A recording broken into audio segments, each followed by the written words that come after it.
दोस्तों, वकालत एक ऐसा पेशा है जिसमें पैसा भी है और इसके साथ ही इज्जत भी है। मतलब जो कहते हैं ना, इज्जत शोहरत, वो सभी कुछ इस वकालत के पेशे में है। बस शर्ते आप एक अच्छे वकील बन जाओ।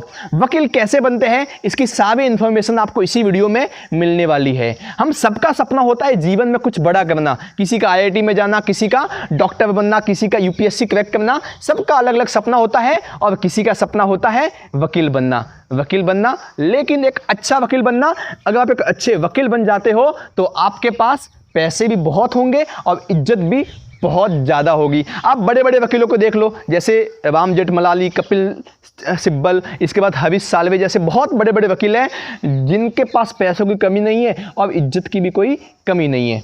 तो वकील कैसे बनते हैं, इसकी पूरी जानकारी आपको इसी वीडियो में मिल जाएगी। देखिए क्या होता है LLB मतलब क्या?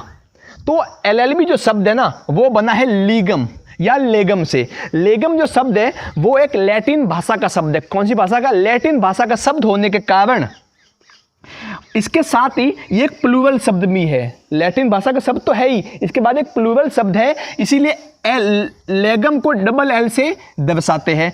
और LLB का फुल फॉर्म होता है लेगम बैचलर या लीगम बैचलर, जिसको लॉ ऑफ बैचलर भी कहते हैं।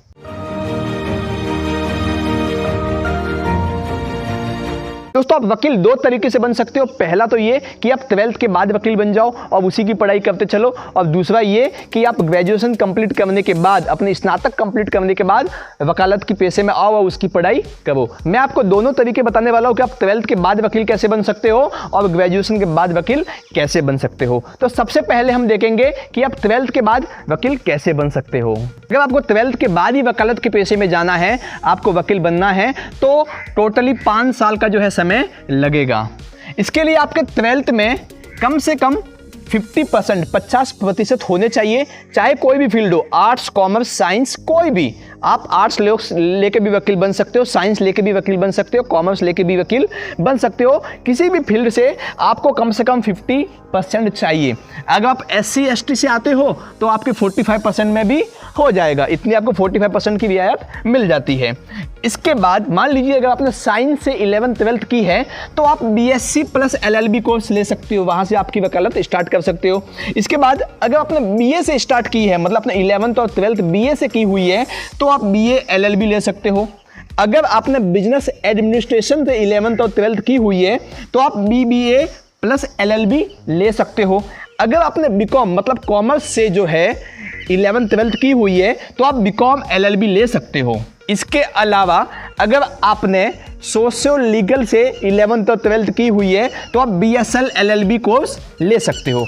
लेकिन इन कोर्स से लेने से पहले आपको एक एंट्रेंस एग्जाम से गुजरना पड़ेगा। कौन सा एग्जाम? Entrance exam. देखिए, अपने देश में कुल 4 प्रकार के एंट्रेंस एग्जाम होते हैं। किसके लिए? लॉ के लिए आफ्टर 12th।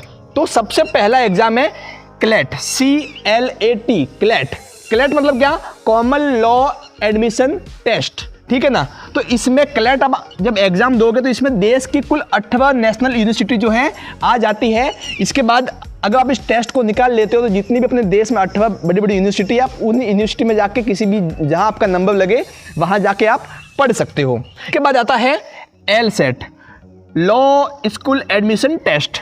इसमें जो देश की कुछ फेमस जो प्राइवेट या फिर जो सरकारी संस्था है वो आ जाती है, वहाँ आप एडमिशन ले सकते हो, ठीक है ना। इसके बाद आती है सेट, सिम्बायोसिस एंट्रेंस टेस्ट। क्या? Symbiosis entrance test. सिम्बायोसिस एक यूनिवर्सिटी है जो मुख्य पुणे में है, पुणे महाराष्ट्र में है, जहाँ पे आप सिम्बायोसिस इंटरनेशनल यूनिवर्सिटी में एडमिशन ले सकते हो। इसके बाद आता है AILET मतलब all India law entrance test, जिसमें आपको दिल्ली नेशनल लॉ यूनिवर्सिटी में आपको एडमिशन मिल सकता है, ठीक है ना। तो ये कब होगा? ये आफ्टर 12th के बाद आपको 4 में से किसी भी एक टेस्ट से गुजरना पड़ेगा। मेरी मानो तो आप क्लैट दो, क्योंकि क्लैट सबसे फेमस है और मोस्ट ऑफ लोग क्लैट ही देते हैं, और जो देश की नेशनल यूनिवर्सिटी होती है वहाँ पे जाते हैं और लगभग जो है वहाँ की फीस भी बहुत कम होती है। तो आप क्लैट दीजिए, बहुत अच्छा आपके लिए ऑप्शन है। क्लैट देने के बाद आप इनमें से कोई भी कोर्स ले सकते हो। अगर आपने BA किया है तो BA LLB, साइंस किया तो BSc LLB कोर्स लेके आप 5 साल तक पढ़ सकते हो, ठीक है ना।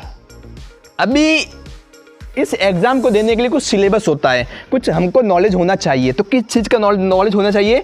सबसे पहले जनरल नॉलेज, जो करंट अफेयर है अपने देश का, कुछ जनरल नॉलेज है वो हमको पता होना चाहिए। इसके बाद रीजनिंग एंड न्यूमेरिकल्स, रीजनिंग जो होती है तर्क संगत, अपनी तर्क शक्ति मापने के लिए, वो भी लीगल रीजनिंग होती है ना। आपको कुछ सवाल पूछ दिया जाएगा कि भाई बताओ इस सिचुएशन में आप क्या करोगे, इस केस को कैसे हैंडल करोगे, मतलब इस प्रकार कुछ छोटे मोटे सवाल आपसे पूछ दिए जाएंगे रीजनिंग एंड न्यूमेरिकल में। इसके बाद आपसे लीगल एप्टीट्यूड कि आपके कानून में कितनी क्षमता है, मतलब आप कानून को किस ढंग से देखते हो, आपका नजरिया क्या है, तो लीगल एप्टीट्यूड आपसे पूछेगा। इसके बाद देखिए अपना जो देश का पूरा शासन, जो कानून व्यवस्था है वो इंग्लिश में ही चलती है, तो आपको इंग्लिश का नॉलेज तो होना ही चाहिए। दोस्तों अपने देश में कुछ अच्छी और फेमस कॉलेज है जहां पर आप एंट्रेंस एग्जाम देकर एडमिशन ले सकते हो 12th के बाद। तो देखिए सबसे पहली है गुजरात नेशनल लॉ यूनिवर्सिटी, जो कि गांधीनगर गुजरात में है, ठीक है। इसके बाद है सिम्बायोसिस लॉ स्कूल, जो कि पुणे महाराष्ट्र में है। इसके बाद है जिंदल ग्लोबल लॉ स्कूल, जो कि सोनीपत हरियाणा में है। इसके बाद है नालसा यूनिवर्सिटी ऑफ लॉ, जो कि हैदराबाद में है।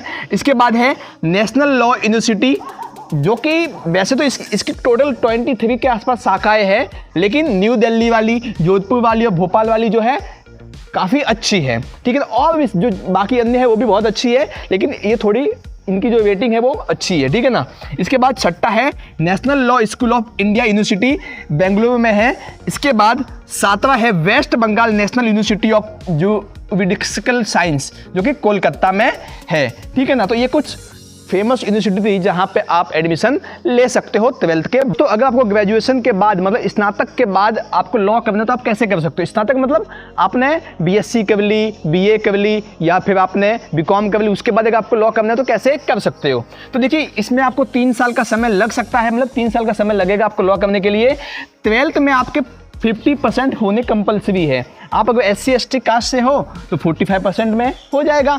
इसके साथ ही आपके जो ग्रेजुएशन मतलब स्नातक है उसमें आपके कम से कम 50% होना ही कंपलसरी है। आप अगर SC ST कास्ट से तो थोड़े कम में भी हो जाएगा, ठीक है ना। देखिए आपको ग्रेजुएशन के बाद लॉ करने के लिए कुछ एंट्रेंस एग्जाम होती है, मतलब देश में कुछ जो बड़ी बड़ी यूनिवर्सिटी है वो अपना खुद का कुछ एग्जाम कंडक्ट करती है, उसी यूनिवर्सिटी का एग्जाम आपको देना पड़ता है और वहाँ पे जाके आप उसी यूनिवर्सिटी में एग्जाम मतलब एडमिशन ले सकते हो। तो देखिए सबसे पहला एग्जाम कौन सा है? BHU Banaras Hindu university law exam, ठीक है ना। इसके बाद है DU मतलब दिल्ली यूनिवर्सिटी लॉ एग्जाम। इसके बाद है महाराष्ट्र सेट CET सेट, मतलब कि महाराष्ट्र कॉमन एंट्रेंस टेस्ट, ये आप एग्जाम दे सकते हो, बट इसके लिए आपको महाराष्ट्र का होना कंपलसरी है। इसके बाद है LSAT, जो कि Jindal global law school conduct करती है इस टेस्ट को, और उसी यूनिवर्सिटी में आपको एडमिशन भी लॉ के लिए मिल जाता है, ठीक है ना। कुछ फेमस कॉलेज है जहाँ पे आप एडमिशन ले सकते हो। सबसे पहले है यूनिवर्सिटी ऑफ दिल्ली, मतलब दिल्ली यूनिवर्सिटी में, इसके लिए आपको DU मतलब DU LLB का एग्जाम आपको देना पड़ेगा। इसके बाद आपको बनारस हिंदू यूनिवर्सिटी, जो कि वाराणसी में बहुत फेमस यूनिवर्सिटी है, वहाँ पर अगर आपको एडमिशन लेना है, उस यूनिवर्सिटी में एडमिशन लेना है आपको, तो आप BHU LLB का आपको एग्जाम देना पड़ेगा। इसके बाद अगर तीसरी है गवर्नमेंट लॉ कॉलेज, जो कि मुंबई में है, इसके लिए आपको MA सेट का एग्जाम, CAT का एग्जाम देना पड़ेगा। इसके बाद है ILS law school law college है पुणे में, ठीक है ना। इसके लिए भी आपको महाराष्ट्र कैट का मतलब CET कैट का एग्जाम देना पड़ेगा। इसके बाद है Jindal global law school Sonipat Haryana में है, इसके लिए भी आपको जो है LSAT का एग्जाम देना पड़ेगा। इस एग्जाम को देने के बाद वहाँ पे आप 3 साल की पढ़ाई करोगे। उसके बाद आपको जो है आपने 12th से कर ली या फिर अपने ग्रेजुएशन कर ली, आप पहुँचेंगे एक ही जगह, आपको लास्ट में मिलेगी लॉ की डिग्री। लॉ से आप लॉयर बन गए, लेकिन अभी तक आप एडवोकेट नहीं बने, सिर्फ लॉयर बने हो। लॉयर मतलब आप कानूनी सलाह दे सकते हो, लोगों को सलाह दे सकते हो, कोई आपके क्लाइंट है उनको सलाह दे सकते हो, लेकिन आप कोर्ट में जाके नहीं लड़ सकते, क्योंकि आप अभी तक सिर्फ एक लॉयर बने हो। लॉयर से एडवोकेट बनने के लिए एक छोटा सा और प्रोसीजर होता है, एक छोटी सी एग्जाम होती है, वहाँ पे आपको रजिस्टर करवाना पड़ता है। मैं आपको बताता हूँ अभी। आप एडवोकेट बनने के बाद वकील बन जाते हो, मतलब वकील ही एडवोकेट होता है, ठीक है ना। दोस्तों आप लॉ की डिग्री लेने के बाद लॉयर तो बन जाते हो, लेकिन कोर्ट में जाके आप मुकदमे नहीं लड़ सकते, क्योंकि उसके लिए आपके पास एडवोकेट की डिग्री मतलब सर्टिफिकेट होना चाहिए। तो लॉयर क्या करता है कि आपको सलाह दे सकता है, लेकिन एडवोकेट क्या करेगा, आपका केस लड़ेगा, ठीक है ना। तो देखिए आपको LLB खत्म हो गई, आप भले 12th से किए या ग्रेजुएशन किए, आपकी LLB खत्म हो गई, आपको लॉयर की क्या मिल गई, डिग्री मिल गई। लॉयर की डिग्री मिलने के बाद आपको स्टेट बार काउंसिल में अपने आप को रजिस्टर करवाना पड़ता है, वहाँ पे जाके आपको एडमिशन लेना पड़ता है। एडमिशन लेने के बाद वहाँ की एक एग्ज़ाम होती है AIBE, ऑल इंडिया बार एग्जामिनेशन। उस एग्ज़ाम को आपको क्लियर करना पड़ता है। अगर आप उस एग्ज़ाम को क्लियर कर देते हो तो आपको मिल जाएगा एडवोकेट का सर्टिफिकेट। एक तरह से आपको एडवोकेट का लाइसेंस मिल जाएगा और ये एडवोकेट का सर्टिफिकेट मिलने के बाद आप एडवोकेट बन गए और एडवोकेट बनने के बाद आप देश की किसी भी अदालत में जाके मुकदमे लड़ सकते हो। ठीक है, अभी बात करते हैं कि भाई एक वकील बनने के लिए कितनी कॉस्ट लगेगी। तो देखिए, अगर आप एक सरकारी कॉलेज से करते हो तो आप 1 से 1.5 लाख में हो जाएगा, इससे भी कम में आपका हो जाएगा। लेकिन आप किसी प्राइवेट कॉलेज में जाते हो तो वहाँ पे आपको 2.5 से 3, कभी कभी तो 4 तक भी चला जाता है, इतना पैसा हो जाता है। ठीक है ना, लेकिन आप 1 लाख से 2.5 लाख तक आप एवरेज मान के चलिए। बात करते हैं अगर हम सैलरी की, कितनी इनकम होगी, तो भाई साहब इनकम की तो कोई लिमिट है नहीं। जैसी आपकी इज्जत, मतलब कि जैसा आपका रुतबा कैसा है उस हिसाब से आपको यहाँ पे सैलरी मिल सकती है। लेकिन आप एक औसतन मान के चलो तो 70-80 हज़ार तक एक एवरेज सैलरी आपको मिल जाती है। लेकिन फिर आपकी अपनी ताकत, आपका अपना रुतबा, आप कितना कर सकते हो पैसों की, आप एक सेशंस के जो है पैसे ले सकते हो, आप कितना भी कमा सकते हो, कोई लिमिट नहीं है। तो जब आप लॉ की तैयारी स्टार्ट कर देते हो तो उसी के साथ आप इंटर्नशिप भी स्टार्ट कर दीजिए। इंटर्नशिप इसीलिए कि जब आप लॉ की तैयारी करोगे तो उस लॉ में आपको एक थियोरिटिकल नॉलेज मिलेगा, किंतु जो प्रैक्टिकल नॉलेज है वो आपको इंटर्नशिप से मिलेगा। आप अगर किसी वकील के अधीन रह के इंटर्नशिप करोगे तो आपके लिए सीखने में आसानी होगी, आपको प्रैक्टिकल नॉलेज मिलेगा, कोर्ट में कैसे काम होता है, क्या होता है, किस प्रकार से जा सकते हो, ये सब कुछ नॉलेज आपको इंटर्नशिप के माध्यम से ही मिलेगा। दोस्तों, अगर बात करें टाइप्स ऑफ वकील की, कितने प्रकार के वकील होते हैं, तो मैं आपको बता दूं कि वकील तो बहुत प्रकार के होते हैं, लेकिन मैंने यहाँ पे 6 प्रकार में आपको दिया हुआ है। सबसे पहला है पर्सनल इंजरी लॉयर, मतलब कि इंजरी मतलब आपको कहीं पे लग गया, किसी का मर्डर वगैरह हो गया तो उस समय केस लड़ने के लिए ये वकील आपको चाहिए होगा। ठीक है ना। इसके बाद है प्रॉपर्टी लॉयर, मतलब कि जो प्रॉपर्टी होती है, संपत्ति और संपत्ति संबंधित, किसी ने आपके कोई जो खेत है उसको हड़प लिया या जमीन हड़प ली, तो मतलब प्रॉपर्टी संबंधित जितने भी केस होते हैं वो प्रॉपर्टी लॉयर से लड़े जाते हैं। इसके बाद होता है बैंक्रप्सी लॉयर, मतलब बैंक्रप्सी लॉयर मतलब कि क्या होता है कि जो बैंक होती है उनका दिवालिया निकल जाता है या फिर लोगों के पैसे फंस जाते हैं, तो उस संबंधित जो है ये बैंक्रप्सी लॉयर काम आता है। ठीक है ना। इसके बाद है फैमिली लॉयर, मतलब कि डिवोर्स संबंधित मामले, गार्जियनशिप संबंधित मामले, इस प्रकार के जो मामले होते हैं ना वो फैमिली लॉयर लड़ता है। इसके बाद है इमिग्रेशन लॉयर, मतलब कि जो इंटरनेशनल कोर्ट में जो लॉयर जाके लड़ता है वो होता है इमिग्रेशन लॉयर, मतलब ये भारत सरकार की तरफ से जाके लड़ेगा। जैसे हरीश साल्वे जी, जिन्होंने प्रशांत भूषण के लिए केस लड़ा था इंटरनेशनल कोर्ट में। ठीक है ना। इसके बाद होता है डिजिटल लॉयर। आपको पता है इंटरनेट का ज़माना हो गया, इंटरनेट की दुनिया में इतने सारे क्राइम होते हैं, इतने सारे जो है अपराध होते हैं, साइबर क्राइम होते हैं, उन सभी क्राइम से लड़ने के लिए जो है डिजिटल लॉयर की आवश्यकता पड़ती है। ठीक है ना। दोस्तों, ये तो बात होगी प्राइवेट वकील की कि प्राइवेट वकील कैसे बनते हैं, लेकिन कुछ लोगों का सपना होता है कि भाई वो सरकारी वकील भी बने। तो सरकारी वकील कैसे बने, इसके लिए देखिए, सरकारी वकील बनने के लिए आपको APO का एग्जाम देना पड़ता है, असिस्टेंट प्रोसिक्यूशन ऑफिसर। ये APO का एग्जाम होता है जो कि जिसका काम होता है जिला जो कोर्ट होती है ना, उन जिला कोर्ट में सरकार की तरफ से जाके लड़ना। मान लीजिए किसी ने क्राइम किया, पुलिस ने उसको पकड़ा, उस व्यक्ति को, अभी पुलिस की तरफ से वो असिस्टेंट APO जाके जो है केस लड़ेगा, मतलब सरकार की तरफ से जिला कोर्ट में जाके ये APO जो है केस लड़ेगा। तो आपको APO बनने के लिए आपकी योग्यता क्या होनी चाहिए? सबसे पहले आपने LLB की हुई हो, क्या LLB आपकी कंप्लीट हो चुकी है, आपके पास लॉयर की डिग्री हो। इसके बाद आपकी जो आयु है वो 20 से लेकर 40 साल के बीच में होती है। ठीक है ना। देश में सभी राज्य जो है अपने अपने हिसाब से APO के एग्ज़ाम कंडक्ट करते हैं।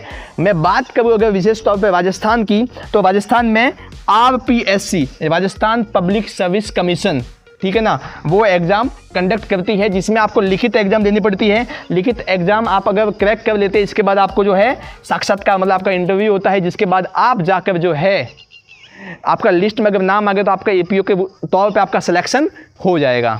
तो आज हमने पूरी तरह से लॉयर या फिर कह लीजिए वकील या फिर एडवोकेट कह लीजिए, इसकी पूरी जानकारी ली है। आपको इस प्रकार की और वीडियो चाहिए तो आप हमें कमेंट करके अवश्य बताइए। आपके लिए सभी प्रकार से हम हाजिर बैठे आपके लिए वीडियो लाने के लिए। लाइक करो, शेयर करो, लोगों को भेजो, अपने दोस्तों को जो बनना चाहते हैं, जिनका सपना हो। तो आज के लिए बस इतना ही, मिलते हैं किसी अगले वीडियो में। धन्यवाद।